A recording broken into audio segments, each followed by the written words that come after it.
4 blocks that have completed aerial triangulation calculations, right-click New Reconstruction to enter the Reconstruction screen. In the Reconstruction Settings screen, you can perform operations such as selecting coordinate system and setting the width of each modeling's tile.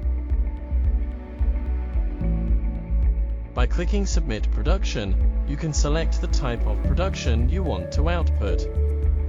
Get3D Mapper supports many types of production output. Click on Select Tiles to selectively model parts of the entire interior of the area. After all the settings are done, you can click OK to submit the production and enter the reconstruction calculation.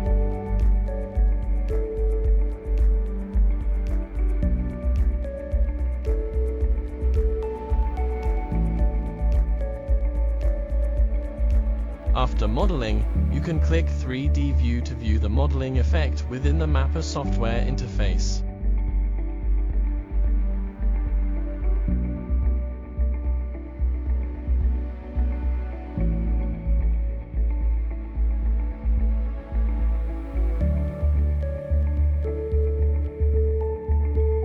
You can also choose to view the product and link Get3D Viewer software with one click to view the model.